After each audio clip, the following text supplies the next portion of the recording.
Hello, everyone. I realize that not everybody might agree with Ukraine's President Zelensky's statement that Putin had started World War III. There is still some question about that, although this is the biggest armed conflict in Europe since World War II. That is a fact. But that doesn't change the fact that, yes, Putin should be stopped. Because once again, one must look beyond Ukraine and realize the global impact and the dangerous level of hostility and instability introduced because of Russia's decision to invade Ukraine. Now, as I mentioned over the last few days, leading up to tomorrow's 4th anniversary of Russia's invasion, multiple sources have been putting together recaps and summaries, which is useful. Absolutely. And I've shared summaries from The Guardian, from Radio Free Europe, from CNN. Most of them focused on the what happened, which is fine. And as a neurodivergent, I absolutely understand and appreciate the fact that different people process information differently, and so different people require different type of illustration to describe this war. So that makes sense.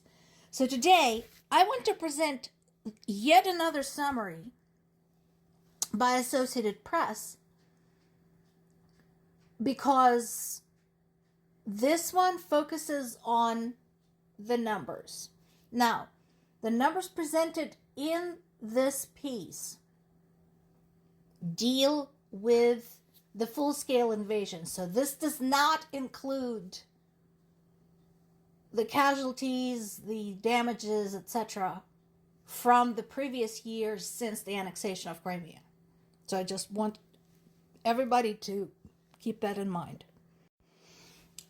And yes, they're right to lead in with the fact that for all of the push by the Trump administration for some kind of peace, the problem is that it is some kind.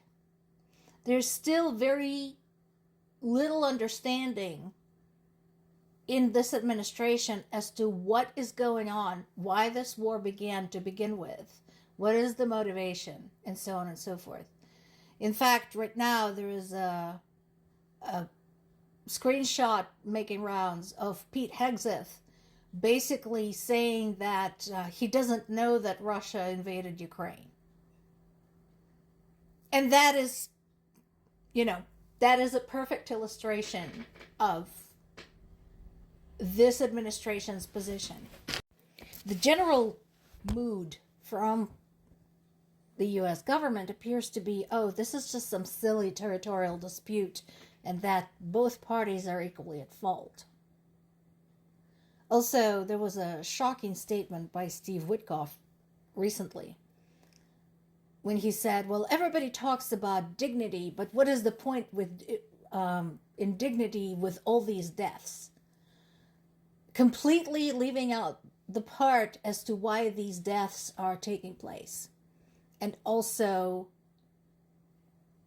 the fact that had this been the United States and United States territorial integrity was in danger, we would be hearing a completely different rhetoric.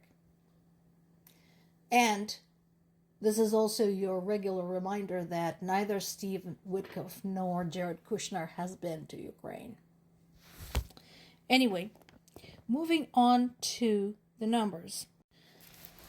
The upper end of the estimated number of soldiers killed, wounded, or missing on both sides is now at 1.8 million, of which the estimate for Russia is 1.2 million including up to 325,000 deaths. And we talked in the past how that compares to all of the other conflicts that Russia had participated in before the invasion of Ukraine. This definitely exceeds the casualties for that. It is difficult to get an accurate estimate because Russia lies about this and engages in intimidation of the families of soldiers who were killed in this war, basically to keep them from disclosing that they have lost somebody. Percentage of Ukrainian land occupied by Russia. Another important number and a major point of contention when it comes to any and all negotiations. 19.4. And yes, thank you, Associated Press, for pointing out that over the last year, so 2025, Russia gained 0.79% of Ukraine's territory. That's it, less than 1%. And this is something that's been brought up both by Ukrainian analysts like Vitaly Portnikov and by bloggers in the United States like Adam Kinzinger and Aaron Parnas and Gary Kasparov. How can you say Russia is winning if this is their progress?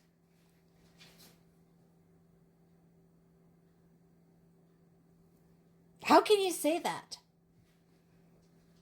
I, once again, would like to refer you to Adam Kinzinger, who was in the military and who did point out, imagine if the United States had these kinds of casualties and this kind of lack of progress. Would you say that they were winning? Yeah, that. 13%. This is the percentage drop in foreign aid to Kyiv over the last year, mostly due to the United States. Basically, we have a really nice graph here that shows that under Trump, the military aid to Ukraine had flatlined. And this is what I was talking about. This is not just the aid. This is not just what the U.S. provides or supplies, in terms of material, in terms of money. It's also the intelligence.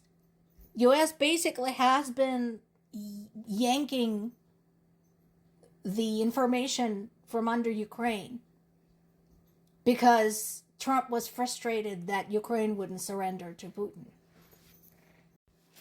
5.9 million people is how many Ukrainian civilians who have left the country.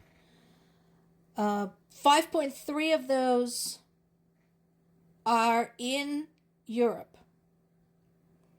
Additionally, about 3.7 million Ukrainians were forced out of their homes and had to move somewhere within the country.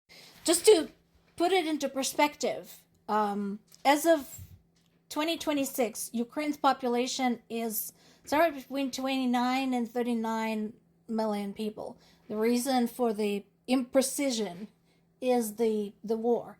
But that's roughly a tenth of the population of the US. So imagine if you had a problem that had caused 53 million of US citizens to leave and 37 million more to have to move somewhere else within the country. And then there is this, the civilian casualties. And this is deaths. In addition, there's over 40,000 civilians who were injured. And here is the breakdown.